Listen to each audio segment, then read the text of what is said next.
All right, Ruben, it is the day. I know, with you and Janet both being part of this in your household, it's probably been insane. What is the vibe like in your house getting ready for the Golden Globe?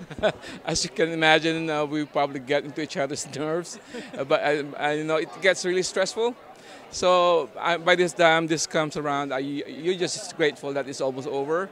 But then when you come into this red carpet, you feel the adrenaline again. It's this adrenaline surge that you get excited all over again. But the past few weeks have been really very stressful and tiring. But it's all for a good show. Now, you and Janet, how many Golden Globes have you been a part of?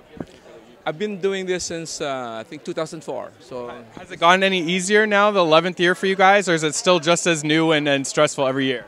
Well, the first few years, of course, it's like you're a novice, so it's like everything is new, you're nervous. But as the years go by, you become more confident. But still, the work's still a lot challenging.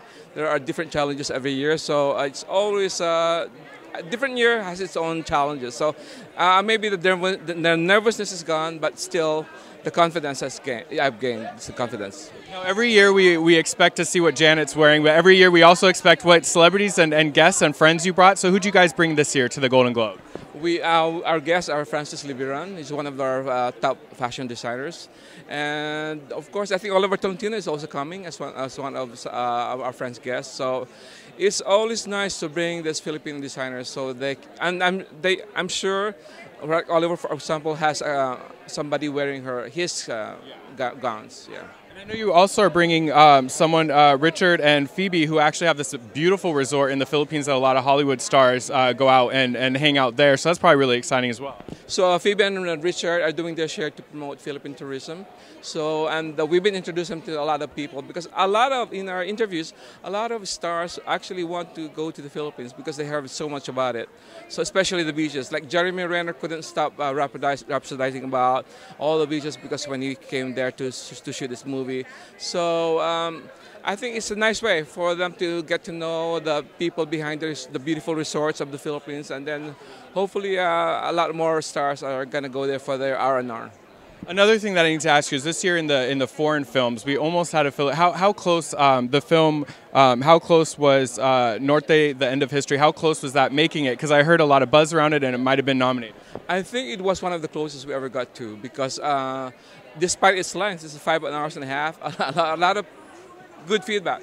A lot of people told me that they sat through it. They really found it interesting, and imagine for all these busy journalists to spend like 5 hours watching a film is something, especially during the Golden Globes time. But a lot of people did watch, and they were really, really interested in it. I think one of these days we'll probably make it, especially with all these independent filmmakers back home. They're young, and they're using digital. I think one of these days we'll make it. And then I have to ask you lastly, anything specific you're looking forward to this year? Is there any maybe movies or films you hope or actors get an award, or is there anything that you're just hoping you witness this year? I'm just happy that, for example, Ava DuVernay is the first ever black woman to earn a nomination for Best Director. In this day and age, that should be like commonplace, like it should be ordinary, right? But still, it's a nice accomplishment. But I'd like to see that someday this is like one of those things that something to be, that's something remarkable, unusual. But one of these days, I'd like to see that. But in the meantime, it's really nice to see Ava DuVernay for an indie film to get noticed. Because it's like the directing field is full of directors. It's a macho field, so it's nice for women to break through.